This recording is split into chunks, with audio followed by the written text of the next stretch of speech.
Hello guys, Diya കൃഷ്ണയുടെ ഒരു video കാണാനിടയായി. കഴിഞ്ഞ ദിവസങ്ങളിൽ പോസ്റ്റ് ചെയ്തതാണ്. അവൾ നല്ല കാര്യങ്ങളൊക്കെ കുറേ ചെയ്യുന്നുണ്ട്, നമ്മളതൊന്നും കാണുന്നില്ല. ആന ഖുന എന്നുള്ള രീതിയിൽ കുറേ കാര്യങ്ങൾ പറയുന്നുണ്ടായിരുന്നു. ഞാൻ ഇതിന് മുമ്പ് വന്ന ഒരു വീഡിയോ റിയാക്ട് ചെയ്യാതെ വിട്ടതിൻ്റെ റീസൺ എന്താണെന്നറിയാമോ? അത് നമ്മൾ പറയുമ്പോൾ കുറച്ച് റിലീജിയസ് ആയിട്ട് തോന്നും, അല്ലെങ്കിൽ മതസ്പർദ്ധ പറയുന്നതായിട്ട് തോന്നും. അങ്ങനെ വേണ്ട എന്നുള്ളത് കൊണ്ടാണ് വിട്ടത്. പക്ഷേ ഈ CJP പ്രൊട്ടസ്റ്റ് സമയത്ത് പുള്ളിക്കാരത്തി ചെയ്ത ഒരു ചെയ്ത്തുണ്ടല്ലോ, അത് നിങ്ങളൊന്ന് ഓർത്തു നോക്കിക്കാണ്. ഒരു വിഭാഗം ജനതയെ അഡ്രസ്സ് ചെയ്തുകൊണ്ട് BJP സ്ഥിരമായി നടത്തുന്ന ഒരു ക്ലീശേ സംഗതിയുണ്ട്, അതും എടുത്തുകൊണ്ടാണ് വന്നിട്ടുണ്ടായിരുന്നത്. അപ്പം നമുക്ക് രാഷ്ട്രീയപരമായ വ്യത്യസ്ത കാഴ്ചപ്പാടുണ്ടാകാം, സ്വാഭാവികം. നമ്മുടെ രാഷ്ട്രീയം അവരുടെ രാഷ്ട്രീയമായിട്ട് യോജിപ്പൊന്നും ഉണ്ടാകത്തില്ല. അപ്പോൾ അതിൻ്റെതായ ഒരു വിരുദ്ധത പറയുകയും ചെയ്യാം. ഒരു ഫാമിലി വ്ളോഗറായ ദിയ കൃഷ്ണ അത്യാവശ്യം തൻ്റെ സ്റ്റേറ്റ്മെൻറ്റുകൾ അവിടെ അവതരിപ്പിക്കുന്നതാണ്. അപ്പോൾ ഒരു ചെറിയ റീലിൽ കൂടെയോ അല്ലെങ്കിൽ ഒരു സ്റ്റോറിയിൽ കൂടെയോ തൻ്റെ രാഷ്ട്രീയ പ്രസ്താവനകൾ നടത്തുന്നതിൽ തെറ്റൊന്നുമില്ല. പക്ഷെ അത് പറഞ്ഞല്ലോ, ഈ ഒരു വൃത്തികെട്ട രാഷ്ട്രീയം, പ്രത്യേകിച്ച് ഈ BJP എന്ന് പറയുന്ന വൃത്തികെട്ട രാഷ്ട്രീയം, അവർ മുന്നോട്ട് വയ്ക്കുന്ന മുഴുക്ക വർഗീയതയാണ്. ഒരു വിഭാഗം ജനതയെ, നാട്ടിലെ പൗരന്മാരാണ്, മൊത്തത്തിൽ ഇന്ത്യൻ പൗരന്മാരായ ഒരു വിഭാഗം ജനതയെ അഡ്രസ്സ് ചെയ്തുകൊണ്ട് അവർ നമ്മുടെ ശത്രുക്കളാണ്, അവർ രാജ്യദ്രോഹികളാണ് എന്ന ഒരു ടേം മുന്നോട്ട് വയ്ക്കുന്നവരാണ് ഇവർ. അവരെന്ത് ചെയ്താലും അതിനെ അവർ ജിഹാദായും തീവ്രവാദമായിട്ടും ഒക്കെ പറഞ്ഞ് അവരെ വല്ലാണ്ട് ഇകഴ്ത്തുന്ന ഒരു പ്രത്യേക രീതിയുണ്ട്. CJP പ്രൊട്ടസ്റ്റിൽ ഈ പറയുന്ന മുസ്ലിംസിന് യാതൊരു പങ്കുമില്ല, അവരതിനകത്ത് ഇല്ലാത്തൊരു ഇതാണ്. പക്ഷേ മുസ്ലിം കുട്ടികളുണ്ടാകും, കാരണം അതിനകത്ത് ബാധിക്കപ്പെട്ടത് കുഞ്ഞുങ്ങളാണ്, കുട്ടികളുടെ പ്രോബ്ലമാണ് CJP എന്ന അത് മുന്നോട്ട് വയ്ക്കുന്നത്. അത് കോക്രോച്ച് എന്നവരെ വിളിച്ചതിൻ്റെ ആ ദേഷ്യം കൊണ്ടാണ് അവർക്ക് അങ്ങനെ ഒരു ഇത് തന്നെ ഉണ്ടാക്കേണ്ടി വന്നത്. ഇൻസ്റ്റാഗ്രാമിൽ അവർക്ക് അങ്ങനെ ഒരു ചാനൽ തന്നെ ഉണ്ടാക്കി അതിൽ കൂടെ അത്രയും വലിയൊരു ഇത് കൊണ്ടുവരേണ്ടി വന്നതും അവരെ ഇൻസൾട്ട് ചെയ്തുകൊണ്ടാണ്. ഇൻസൾട്ടാണല്ലോ ആദ്യത്തെ ഇൻവെസ്റ്റ്മെന്റ് എന്ന് കേട്ടിട്ടില്ലേ, അതുപോലെ ഒരു കാര്യമാണ്. ഇപ്പോൾ ചെറുപ്പമായിട്ട് നിൽക്കുന്ന യങ്സ്റ്റേഴ്സിൻ്റെ ഇടയിൽ അത്യാവശ്യം ആക്റ്റീവായി നിൽക്കുന്ന ഒരാൾ തന്നെയാണ് ദിയ കൃഷ്ണ. അപ്പം ഈ ഒരു ഏജ് കഴിഞ്ഞിട്ടായിരിക്കത്തില്ല അതിലോട്ട് വന്നത്. മേ ബി എഡ്യൂക്കേഷൻ ഒന്നും അത്ര വലിയ ഇമ്പോർട്ടൻ്റ് ആയിട്ട് കാണുന്ന ഫാമിലിയിൽ നിന്നായിരിക്കത്തില്ല. പക്ഷെ അങ്ങനെ കാണുന്ന കുറേ പേര് സ്വന്തം ജീവൻ അവസാനിപ്പിച്ച് കളയുന്നൊരു ധാരണ സംഭവമുണ്ട്. ഒരു കുട്ടീനെ വളർത്തി അത്രയും കൊണ്ടുവരുമ്പോഴത്തേക്ക് മാത്രം മനസ്സിലാകുന്നതാണ് ദിയയ്ക്ക് അവരുടെ പേരൻസിൻ്റെ വേദന. ഇപ്പോൾ എക്സാമിനേഷൻ ആയിരുന്നാലും ട്യൂഷൻ ആയിരുന്നാലും എന്തൊക്കെയായിരിക്കും, പല സ്ഥലങ്ങളിലും പല ഇടങ്ങളിലും നമ്മൾ നമ്മുടെ കുട്ടികളുടെ ഫീസ് കൊടുക്കാൻ വേണ്ടിയിട്ട് വല്ലാണ്ട് അഡ്ജസ്റ്റ് ചെയ്യേണ്ടി വരുന്നുണ്ട്. നമ്മുടെ ആവശ്യങ്ങൾ, ചിലപ്പോൾ നമ്മുടെ ആരോഗ്യപരമായ കാര്യങ്ങൾ പോലും നമ്മൾ മാറ്റി വെക്കുക. കാരണം കുഞ്ഞുങ്ങൾ പഠിച്ചെത്തട്ടെ, അവരുടെ ഭാവിയാണല്ലോ നമുക്ക് സെക്യൂറായി ഇരിക്കാൻ പറ്റുന്ന ഒരു അവസരം എന്നുള്ള രീതിയിൽ ധാരണയിൽ പലരും ചെയ്യും. പിന്നീട് സംഭവിക്കണം എന്തെന്ന് പറഞ്ഞു കഴിഞ്ഞാൽ ചവിട്ടി തേച്ച് ദൂരെ കളയുന്നതായിരിക്കും. മിക്ക പേരൻസിൻ്റെ അനുഭവം അങ്ങനെയാണ്. പക്ഷെ എന്നിരുന്നാൽ പോലും കുഞ്ഞുങ്ങൾ രക്ഷപ്പെടാൻ വേണ്ടിയിട്ട് അവരവരുടെ മാക്സിമം അവരുടെ ലൈഫിൻ്റെ നല്ലൊരു പങ്ക് അവർ ഇല്ലാതാക്കുന്ന ഒരു രീതി ഇവിടെ ഉണ്ട്. ഈ വിഷയത്തിൽ CJPയെ സപ്പോർട്ട് ചെയ്യാനുള്ള ഒരു കാരണം അത് കുഞ്ഞുങ്ങളാണ് എന്നുള്ളതാണ്. കുട്ടികൾ മുൻപോട്ട് വയ്ക്കുന്ന ഒരു കാര്യമായതുകൊണ്ടാണ് പലരും അതിന് ഏറെ സപ്പോർട്ട് ചെയ്തത്. ബാക്കി പൊളിറ്റിക്കൽ ഒരു വ്യൂ അതിനകത്ത് വരാനുള്ള കാരണം ബാക്കിയുള്ളവർ അവസരം ഉപയോഗിക്കാൻ ശ്രമിച്ചപ്പോഴത്തേക്കാണ്. അല്ലെങ്കിൽ അത് കുട്ടികൾ മുന്നോട്ട് വയ്ക്കുന്ന വളരെ ശക്തമായ ഒരു കാര്യമാണ്. ഇപ്പം വിജയ് കയറിയ ഉടനെ വിജയ് പറഞ്ഞതും അത് തന്നെയല്ല, നമുക്കിത് വേണ്ട, നീറ്റ് പരീക്ഷ വേണ്ട, ഇതിൽ കൂടെ ഒരുപാട് കുഞ്ഞുങ്ങൾക്ക് ജീവൻ നഷ്ടപ്പെടുന്നുണ്ട്. അപ്പം നമുക്കിത് വേണ്ട എന്ന് പറയുന്നത് ഒരു സാമാന്യ ബോധമാണ്. നമ്മളുടെ നാളെയുടെ വാഗ്ദാനങ്ങളായ നമ്മുടെ പൗരന്മാർ നശിച്ചു പോകുന്നത് ഈ ഒരു വിഷയത്തിൽ ഇല്ലാണ്ടായി പോകുന്നത് ചിന്തിക്കാൻ പോലും പറ്റുന്ന കാര്യമില്ല. പലരും ഇതിനു വേണ്ടിയിട്ട് പരസ്യങ്ങൾ പറയുന്നത് വിദേശത്ത് പോയി പഠിക്കണം. നമ്മുടെ കുട്ടികൾ എന്തിന് വിദേശത്ത് പോയി ഡബിൾ പൈസ കൊടുത്ത് പഠിക്കണം? അതിനുള്ള അവസരം നമുക്ക് ഇവിടെ ഒരുക്കിയാൽ പോരെ. എന്തിനീ വിദേശത്തെ കോഴ്സ്? എന്ത് വാലിഡിറ്റിയാണ് അതിനകത്തുള്ളത്? നമ്മുടെ നാട്ടിലെ അവസ്ഥകൾ നമ്മുടെ നാട്ടിൽ പ്രാക്ടീസ് ചെയ്യാൻ നമ്മുടെ നാട്ടിലുള്ള പഠനമല്ലേ നല്ലത്? എൻ്റെ ഒരു അഭിപ്രായം അതാണ്. ഏതായാലും ദിയ കൃഷ്ണ പറഞ്ഞ ആ ഒരു ചെറിയ ആ ഒരു വീഡിയോയിലേക്ക് ഒന്ന് പോകാം. ഏതൊരു ഇൻഫ്ലുവൻസറോ ഏതൊരു വ്ളോഗറോ ആരും ആയിക്കോട്ടെ, ഇവരെല്ലാവരും സോഷ്യൽ മീഡിയയിൽ നിങ്ങളെ കാണിച്ചു തരുന്നത് മാത്രമാണ് നിങ്ങൾ കാണുന്നത്. അതൊരാൾക്ക് ഫേക്ക് ചെയ്യാം, ഫേക്ക് ചെയ്യാതിരിക്കാം. മനസ്സിലായില്ല? ഇപ്പം ഞാൻ ലോകത്തെ ഏറ്റവും നല്ലൊരാളായിട്ട് എനിക്ക് പോർട്രേ ചെയ്ത് എനിക്ക് വീഡിയോ ഇട്ട് എനിക്ക് എഡിറ്റ് ചെയ്ത് ഇപ്പം നിങ്ങളെല്ലാവരും കൈയടിച്ച് പാസ്സാക്കുന്ന ഒരാളായിട്ട് എനിക്ക് ബിഹേവ് ചെയ്യാം. അതാണ് സോഷ്യൽ മീഡിയ എന്ന് പറയുന്ന ഒരു മായാജാലം പിടിച്ചൊരു ലോകം. മനസ്സിലായി? അപ്പം നിങ്ങൾ ഈ കാണുന്ന എല്ലാ വ്ളോഗേഴ്സും യൂട്യൂബേഴ്സും നിങ്ങളിപ്പോൾ അവരെ കണ്ടിട്ട് നമ്മളിപ്പോൾ വന്നിട്ട് നിങ്ങളെ അവരെ പോലെ ആവും ഇവരെ പോലെ ആവും ദയവ് ഇത് ഫസ്റ്റ് ഓഫ് ഓൾ കമ്പയർ ചെയ്യാതിരിക്കുക. ബിക്കോസ് ഈ വീഡിയോ ഇടുന്നവർ റിയൽ ലൈഫിൽ ആരാണ് എന്താണെന്ന് നിങ്ങൾക്ക് അറിയില്ല. മനസ്സിലായി? നമുക്ക് ആരെയും പേഴ്സണലി നമുക്ക് അറിയത്തില്ല. ഇപ്പോൾ എൻ്റെ ഫാമിലിയിലായാലും അശ്വിൻ്റെ ഫാമിലിയിലായാലും ആർക്കും ഒരു പ്രശ്നമില്ല, എല്ലാവരും അങ്ങോട്ടും ഇങ്ങോട്ടും ജോളിയാണ്. ഈ വന്ന് കമൻറ്റ് ഇടുന്നവരാണ് അവർ കരഞ്ഞു ഇവർ കരഞ്ഞു, അവരെ മൈൻഡ് ചെയ്തില്ല ഇവരെ മൈൻഡിലെന്ന് പറഞ്ഞു. Off the camera we are all happy, നമ്മുടെ കാര്യങ്ങളൊക്കെ സ്മൂത്തായിട്ടാണ് പോകുന്നത്. നിങ്ങളെ കാണിക്കുന്നത് മാത്രമേ നിങ്ങൾ കാണുന്നുള്ളൂ. മനസ്സിലായില്ലേ? അതുകൊണ്ട് ഞാൻ ഇപ്പോഴും പറഞ്ഞു വെച്ച് കഴിഞ്ഞാൽ നിങ്ങൾ ഒരു റിയൽ ഓണസ്റ്റ് ആയിട്ടുള്ള ഒരാളെ ആണ് ഇഷ്ടപ്പെടുന്നതെങ്കിൽ നിങ്ങൾ എൻ്റെ വീഡിയോ കണ്ടാൽ മതി. ബിക്കോസ് ഞാൻ ഇങ്ങനെ തന്നെയാണ്. കമൻറ്റൊക്കെ ഇടുന്ന ആൾക്കാർ പറയുന്ന പോലെയൊക്കെ ചെയ്ത് ജീവിക്കാൻ നമ്മളെ കൊണ്ട് ഈ ലോകത്ത് ആർക്കും പറ്റില്ല. ഇത് കമന്റ് ഇടുന്ന ആൾക്കാരെ ബേസ് ചെയ്തിട്ട് പുള്ളിക്കാരത്തി ഇട്ടൊരു ഇതാണ്. ഇതിനകത്ത് 2-3 കാര്യങ്ങൾ പറയേണ്ടത്. ഒന്ന്, ഫാമിലി ബേസ് ചെയ്തിട്ടുള്ള പുള്ളിക്കാരത്തിയുടെ ഫാമിലിയുമായിട്ട് റിലേറ്റ് ചെയ്തിട്ട് പലരും റോങ് ആയിട്ടാണ് ചിന്തിക്കുന്നത്. അങ്ങനെ ഒരു വശം അവർക്കില്ല എന്നുള്ളതാണ്. ഒന്നാമത്തെ കാര്യം, ദിയ സ്വയം തന്നെ ഒരു കണ്ണടയ്ക്കൽ മെത്തേഡിലാണ് പോകുന്നതെന്ന് തോന്നുന്നു. ഓസിയുടെ ചാനൽ നമ്മൾ കാണുമ്പോൾ അതിൽ കൂടെ മാത്രമാണ് ഓസിയുടെ ഭർത്താവിനെ ആയാലും ഭർത്താവിൻ്റെ വീട്ടുകാരായാലും നമുക്ക് പരിചയം. അല്ലാണ്ട് ഈ പറയുന്ന കമൻ്റ് ഇടുന്ന ഒരാൾക്കും അവരാരാണ്, അവരെന്താണ്, അവരുടെ ഒന്നും അറിയത്തില്ല. അങ്ങനെ അയൽവക്കത്ത് ഒരാൾ ഒന്ന് കമൻ്റ് ഇട്ടാൽ ശരിയായിരിക്കാം, അത് അവർക്ക് കാര്യങ്ങൾ മനസ്സിലായി എന്നുള്ളത്. ഇതങ്ങനെയല്ല, പുറത്തു നിന്ന് കാണുന്നവരാണ്. അപ്പം അതിന് കൃത്യമായ ഒരു എക്സ്പ്ലനേഷൻ ദിയയുടെ ഭാഗത്തു നിന്ന് കൊടുക്കേണ്ടതുണ്ട്. ദിയ ഓരോ തവണ എക്സ്പ്ലെയിൻ ചെയ്യുമ്പോഴും ഈ വിഷയം കൂടുതൽ വൾഗറാവുകയാണ് ചെയ്യുന്നത്. ഇപ്പം സാധാരണ ഒരു മിഡിൽ ക്ലാസ് ഫാമിലിയുള്ള ഒരു കുടുംബം ഇങ്ങനെ ഒരു കാര്യം കണ്ടു കഴിഞ്ഞാൽ അവരുടേതായ അഭിപ്രായങ്ങൾ പറയും. അതാണല്ലോ പണ്ടത്തെ പ്രശ്നം. ഇപ്പോഴത്തെ കൂട്ടുകാർ കുറച്ചുകൂടെ ഈസി ആയിട്ട് ജീവിച്ചു പോകുന്നതിൻ്റെ റീസൺ ന്യൂക്ലിയർ ഫാമിലി ആയതുകൊണ്ടാണ്. പണ്ടൊക്കെ കൂട്ടുകുടുംബ വ്യവസ്ഥയിൽ പലര് പറയുന്നതും കേൾക്കേണ്ടി വരും. അങ്ങനെ ഒരു സ്ട്രെസ് വേറെയുണ്ട്. പക്ഷേ ആ സ്ട്രെസ്സൊക്കെ ഒരു പരിധി വരെ നല്ലതാണ്. കാരണം നമുക്ക് സൊസൈറ്റി ജീവിക്കാൻ ചിലയിടങ്ങളിലെങ്കിലും നമ്മളെ ബോൾഡ് ആക്കുന്നത് ഇത്തരത്തിലുള്ള വിമർശനങ്ങളാണ്. വിമർശനങ്ങൾ മനുഷ്യനെ ശക്തിയാക്കും എന്നുള്ളതാണ്. എന്ന് വെച്ച് വളരെ ക്രിട്ടിക്കലായി കൊന്നു കളയുന്ന വിമർശനത്തിനോട് എനിക്ക് യോജിപ്പില്ല. പക്ഷേ ദിയ പറഞ്ഞ പോയിന്റുകളിൽ നിന്ന് തന്നെയാണ് ആളുകൾ എടുത്തു വെച്ച് വിമർശനങ്ങൾ ചെയ്യുന്നത്. ദിയ ഒരിക്കൽ പറഞ്ഞു, ഞാനൊരു ചരകാണെന്ന് പറയുന്നു. How can you say that? നീ ഒരു ചരക്ക് എന്ന് പറയുമ്പം യു ആർ എ മെറ്റീരിയൽ. അതാണ് നിങ്ങൾ പറയുന്നതിൻ്റെ അർത്ഥം. അങ്ങനെയാണ്, ഞാനൊരു പീസാണ് എന്ന് പറയുന്നത്, അത് നിങ്ങൾക്ക് നിങ്ങളെ തന്നെ ഇകഴ്ത്തുന്നതായിട്ട് തോന്നില്ല. സോ ഫ്രം നിങ്ങളുടെ തന്നെ വാക്കുകളിൽ, നിങ്ങളുടെ വായിൽ നിന്ന് വരുന്ന കാര്യങ്ങളിലാണ് ആളുകൾ പറയുന്നത്. അതേപോലെ തന്നെയാണ് ഈ ഒരു CJP പ്രൊട്ടസ്റ്റിനെ ബേസ് ചെയ്തിട്ട് നിങ്ങളുടെ സ്റ്റേറ്റ്മെൻറ്റ്, അത് ശരിയോ തെറ്റോ അല്ലെങ്കിൽ അതിനകത്ത് പറയാവുന്ന നല്ല രാഷ്ട്രീയമായിട്ടുള്ള ഒരു പൊതുബോധമുണ്ട്. അത് നിങ്ങൾ എന്ത് പറയുന്നു?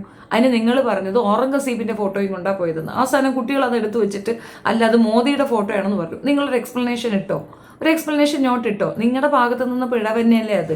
ഇനി എൻ്റെ ഒരു ചോദ്യം, വ്യക്തമായ ഒരു ചോദ്യം, നിങ്ങളുടെ പ്രോഡക്റ്റ് വാങ്ങിക്കുന്നത് വെറും ഹിന്ദുമത വിശ്വാസികൾ മാത്രമാണോ? ക്രൈസ്തവർ മാത്രമാണോ? മുസ്ലിംസ് വാങ്ങിക്കത്തില്ലേ? നിങ്ങൾക്ക് കമൻ്റ് ഇടുന്നവരുടെ മെജോറിറ്റി കമൻറ്റ് ഞാൻ വന്നിട്ട് മുസ്ലിംസ് കമൻ്റ് ഇടുന്നുണ്ടല്ലോ. അപ്പോൾ അവർക്കറിയില്ലല്ലോ നിങ്ങളുടെ മനസ്സിൽ ഇങ്ങനെ ഒരു വൃത്തികേട് ആശിടുണ്ടെന്ന്. നിങ്ങളൊരു ആശിട് പിടിച്ച വർത്താനമല്ലേ അത് പറഞ്ഞത്? അത് എത്രത്തോളം അഴുക്ക് പിടിച്ച ചിന്തയാണ്. ആ വിഭാഗത്തിലുള്ളവർ ഇപ്പോൾ ഔറംഗസീബിനെ പുകഴ്ത്തണമെന്ന് ഞാൻ പറയത്തില്ല. പക്ഷേ ഈ BJP ഗവൺമെൻറ് മുന്നോട്ട് വയ്ക്കുന്ന ആശയങ്ങളിൽ ഏറ്റവും മെയിനായിട്ടുള്ളത് ഈ പറയുന്ന ഇസ്ലാമിക വിഭാഗത്തിനെ അഡ്രസ്സ് ചെയ്തിട്ടുള്ള കള്ളത്തരങ്ങളാണ്, കള്ളപ്രചരണങ്ങളാണ്. ഇതിപ്പോൾ നമുക്ക് കുറേ പേര് ഈ ഫീൽഡിലുള്ളത് കൊണ്ട് ഇത് പറഞ്ഞു നിൽക്കാൻ പറ്റുന്നു. അല്ലെങ്കിലോ അവർ പറയണ തന്നെ ന്യായം. ഇവിടെ പരസ്പരം വെട്ടാനും കുത്താനും വാളെടുത്ത് നിൽക്കുന്ന ഒരു അവസ്ഥയിലേക്ക് ഈ ഒരു വൃത്തികെട്ട രാഷ്ട്രീയം കൊണ്ടുവന്ന് നിന്നിട്ടുണ്ട്. അങ്ങനെയുള്ള ഒരു വൃത്തികെട്ട മെൻറ്റാലിറ്റി ഉള്ള ഒരു രാഷ്ട്രീയത്തിനെ പിൻപറ്റുന്ന താങ്കൾ എന്തുകൊണ്ട് മറ്റുള്ളവരുടെ സപ്പോർട്ടോടു കൂടി ജീവിക്കാൻ ആഗ്രഹിക്കുന്നു? നിങ്ങൾക്ക് ആ ഒരു വിഭാഗം വെറും RSSകാർ മാത്രം എനിക്ക് എൻ്റെ സാധനം വാങ്ങിയാൽ മതി എന്ന് പറയാൻ പറ്റും. അപ്പം നിങ്ങൾ നിൽക്കുന്ന ഫീൽഡ് എന്താണെന്ന് നിങ്ങൾക്കൊരു ബോധമില്ല.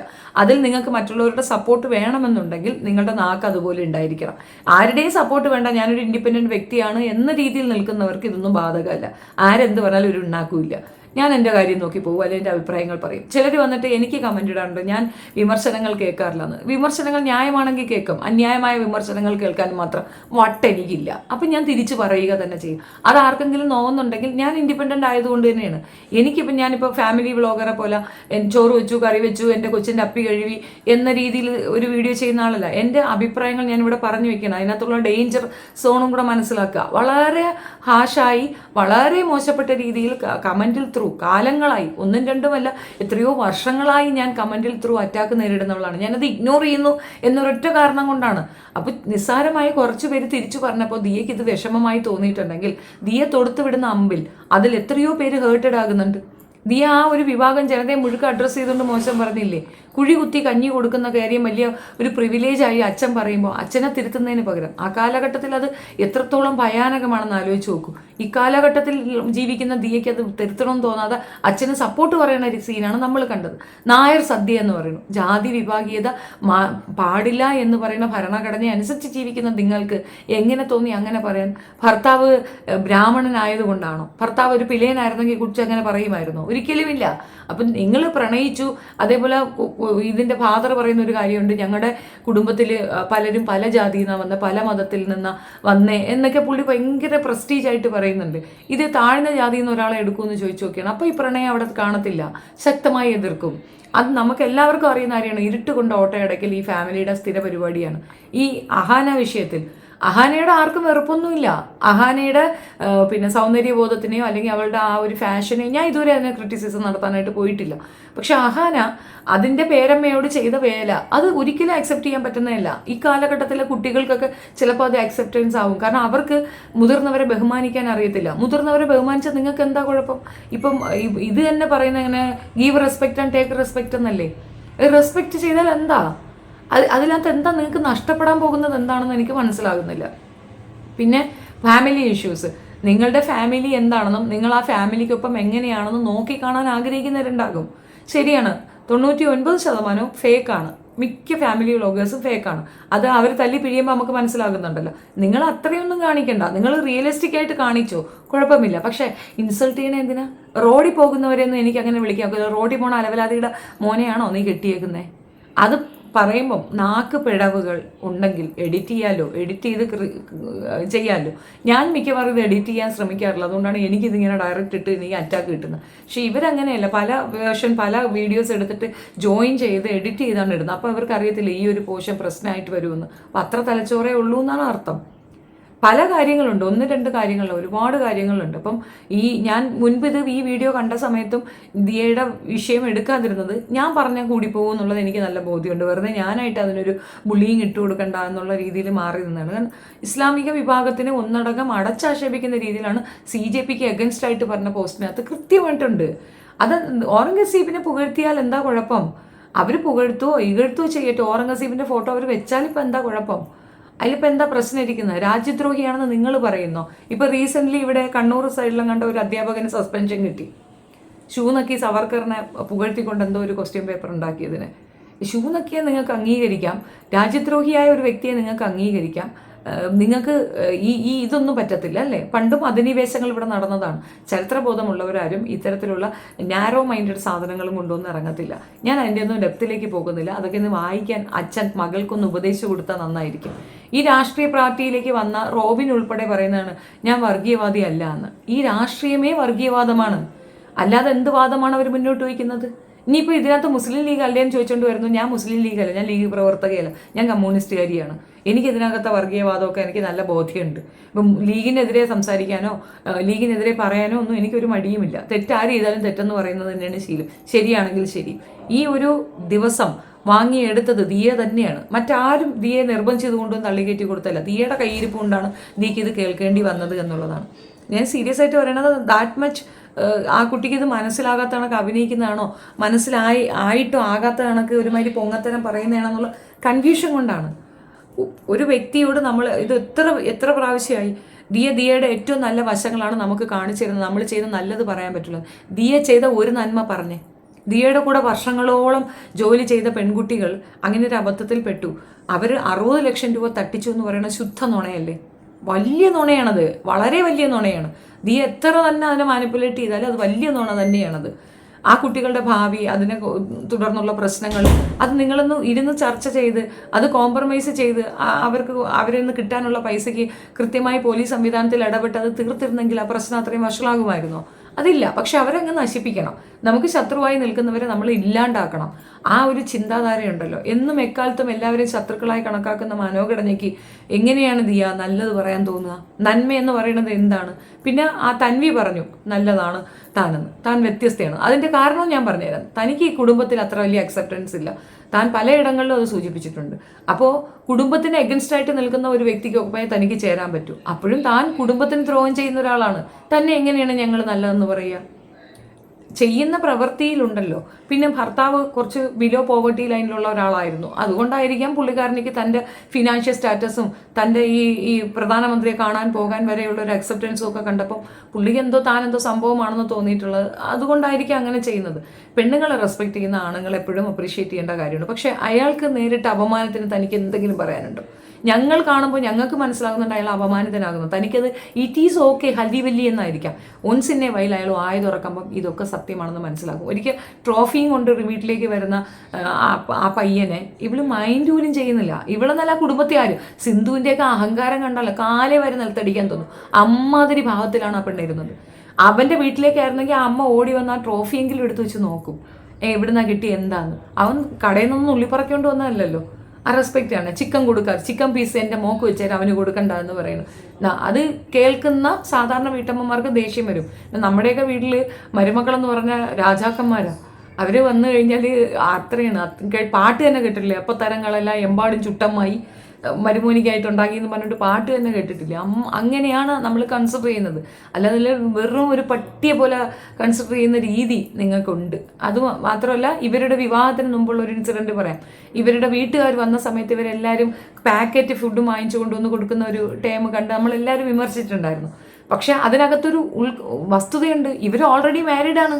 ഇവർ മാരേജൊക്കെ കഴിഞ്ഞ് എല്ലാം പ്രോഗ്രാമും ഒക്കെ കഴിഞ്ഞ ശേഷമാണ് ആ ഒരു പട്ടി ഷോയ്ക്ക് അവിടെ വേദി ഒരുക്കിയത്. അപ്പോൾ അവർക്കതൊരു വലിയ കാര്യമായിരിക്കത്തില്ല. പക്ഷെ ഞങ്ങൾക്കിത് പുതുതാണ്. അപ്പം ഞങ്ങളിത് കാണുമ്പോൾ നമ്മളിത് വിമർശനങ്ങൾ പറയുക തന്നെ ചെയ്യും. പിന്നെ ഒത്തിരി ദൂർത്ത് മാർപാടൊന്നുമില്ല, വിവാഹം നടത്തിയതിനോട് അപ്രീഷിയേറ്റ് ചെയ്യുന്നു. അത്രയ്ക്കല്ലേ നീ ചിലവാക്കിയോളെന്ന് വിചാരിക്കാം. സാധാരണയാണെങ്കിൽ കണ്ണും മൂക്കും ഇല്ലാതെ കണ്ടാണൊക്കെ ചിലവഴിക്കും. എല്ലാത്തിനും നിനക്ക് നിൻ്റേതായ വ്യൂ പോയിന്റ് ഉണ്ടെങ്കിൽ അത് ഞങ്ങളെ കൂടെ അക്സെപ്റ്റ് ചെയ്യണം എന്ന് നീ നിർബന്ധം പിടിക്കുന്നത് മോശമാണ്. So you have your own view point. നിങ്ങൾക്ക് നിങ്ങളുടേതായ ആറ്റിറ്റ്യൂഡ് ഉണ്ടാവും, നിങ്ങളുടേതായ ടേം ഓഫ് ഇതുണ്ടാകും. അതൊക്കെ അംഗീകരിച്ചു. നമുക്ക് നമ്മുടേതായ ടേം ഉണ്ടാവും. അപ്പോൾ അതിന് മറുപടി ഇവിടുന്നും ഉണ്ടാകും. നാട്ടുകാർ, ജനങ്ങളുടെ ഭാഗമാണ് ഈ പറയുന്ന കമൻറ്റ് ബോക്സ്. അത് അങ്ങ് പൂട്ടി വയ്ക്കുക. നിങ്ങൾക്ക് താല്പര്യമില്ല എനിക്ക് ആരും എൻ്റെ അടുത്ത് ഒരു കുന്തം പറയണ്ട, എന്നെ കണ്ടാൽ മതി എന്ന് പറയും. അന്ന് പറഞ്ഞെങ്കിൽ ഇരുന്നാൽ മതി. ആക്ച്വലി കമൻ്റാണ് ശരിക്കും പറഞ്ഞാൽ ഒരു മനുഷ്യനെ മോൾഡ് ചെയ്ത് കൊണ്ടുവരുന്നത്. എനിക്ക് ഒരുപാട് കമൻറ്റ്സ് വരാറുണ്ട്, പ്ലെൻറ്റിയാണ്. തെറി കമൻറ്റ് മാത്രമേ ഞാൻ റെസ്ട്രിക്റ്റ് ചെയ്യുന്നുള്ളൂ. അല്ലാതുള്ള കമൻറ്റുകൾ ഞാൻ ശരിക്കും വായിക്കാറുണ്ട്. ശരിക്കും എനിക്ക് അതിനകത്ത് മിസ്റ്റേക്ക് തോന്നിക്കഴിഞ്ഞാൽ തിരുത്താറുണ്ട്. നമ്മളൊരു റെസ്പോൺസിബിലിറ്റി ഏറ്റെടുത്ത് കഴിഞ്ഞാൽ നമ്മൾ അതിനകത്ത് ഉത്തരവാദിത്വബോധത്തോടു കൂടി പെരുമാറണം. ഇപ്പം ഞാൻ എൻ്റെ തോന്നിവാസം പറയാൻ പറ്റുന്ന ഒരു മീഡിയം അല്ലാതായി വളർന്നു കഴിഞ്ഞു എൻ്റെ ചാനൽ. മുൻപൊക്കെ അങ്ങനെയല്ല, ഒരു 2K 3K ഒക്കെ ഉള്ളപ്പോൾ നമുക്ക് തോന്നി പറയാം ആര് കേൾക്കാൻ പോകണം എന്നൊരു ടൈമല്ല. ഇപ്പോൾ അതല്ല, എത്രയോ മനുഷ്യർ കേൾക്കുന്നതാണ്. അപ്പോൾ പല അഭിപ്രായങ്ങൾ വരും. അത് ഉൾക്കൊള്ളാനും കൂടെ നമ്മൾ പഠിക്കണം. പലരും പല രീതിയിലായിരിക്കും അതിനെ അപ്രോച്ച് ചെയ്യുക. അപ്പോൾ അത് നമ്മൾ മനസ്സിലാക്കുകയും ഉൾക്കൊള്ളുകയും വേണം. നിരന്തരമായി ഏറിപ്പോകുന്ന ഒരു വകുപ്പ് ദിയയ്ക്കുള്ളത് ദിയയുടെ കയ്യിരിപ്പ് കൊണ്ടാണ്. ദിയയുടെ കയ്യിൽ നിന്ന് വന്ന മിസ്റ്റേക്കാണ്. ദിയ തിരുത്തിയോ? ഇല്ല. ദിയെ ടാർഗറ്റ് ചെയ്യുന്നവർക്ക് ഒറ്റ ഉദ്ദേശ ലക്ഷ്യമേ ഉണ്ടാവുകയുള്ളൂ, അല്പമെങ്കിലും തിരുത്തി മുന്നോട്ട് വരട്ടെ എന്ന്. പിന്നെ വേറെ ചിലർ കണ്ടന്റിന് വേണ്ടി എടുക്കുന്നുണ്ട്, അതിനെപ്പറ്റി എനിക്ക് അഭിപ്രായമില്ല.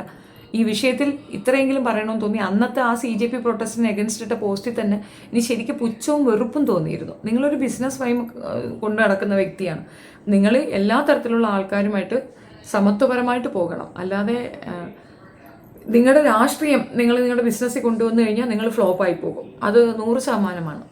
കാരണം ഈ രാജ്യത്തെ പൗരന്മാരാണ് അവരെ അംഗീകരിക്കാൻ പഠിക്കുക.